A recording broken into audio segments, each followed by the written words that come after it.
Pada Kamis 12 Mei 2022,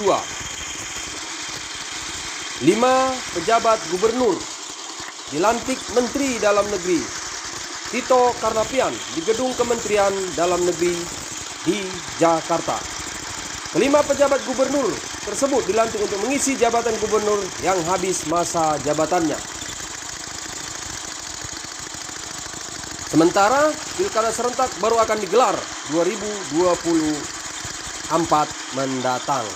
5 pejabat gubernur tersebut diantaranya pejabat gubernur Banten, Kepulauan Bangka Belitung, Gorontalo, Sulawesi Barat, dan Papua Barat. Pelantikan pejabat gubernur dilakukan berdasarkan keputusan Presiden Republik Indonesia nomor 50-P-2022 tanggal 9 Mei tentang pengangkatan pejabat gubernur yang ditekan oleh Presiden Jokowi. Pada pejabat gubernur akan menjabat selama 1 tahun. Adapun pejabat gubernur yang dilantik adalah Al-Mukhtabar sebagai pejabat gubernur Banten, Ridwan Jamaluddin sebagai pejabat gubernur Kepulauan Bangka Belitung, Hamka Hendra Nur sebagai pejabat gubernur Gorontalo, dan Paulus Waterpauw sebagai pejabat gubernur Papua Barat, serta Amal Malik sebagai pejabat gubernur Sulawesi Barat. Paulus Waterpauw merupakan pria kelahiran 25 Oktober 1963. Dirinya merupakan seorang purnawirawan Polri, terakhir berpangkat Komjen, dengan jabatan terakhir sebagai Kepala Badan Intelijen dan Keamanan Polri.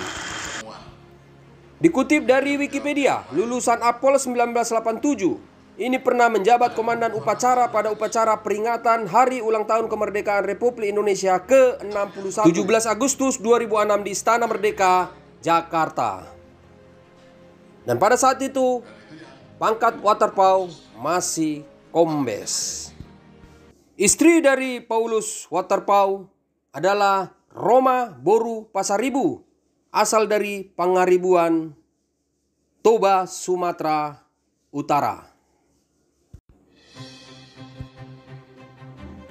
Komjen Purnawirawan Paulus Waterpauw sendiri sudah diberi marga oleh masyarakat Batak dengan marga Pak Pahan. Untuk pendidikan SD, Waterpauw menamatkan SD pada 1976 dan SMP Negeri 6 Surabaya 1980 dan SMA Negeri 5 Surabaya 1983. Sementara untuk tamat Akademi Kepolisian pada 1987. Selamat untuk Gubernur Papua Barat, Komjen Purnawirawan Paulus Waterpauw. Horas Helani Halak Bata, Helani Marga Pasaribu. Horas, Horas, Horas.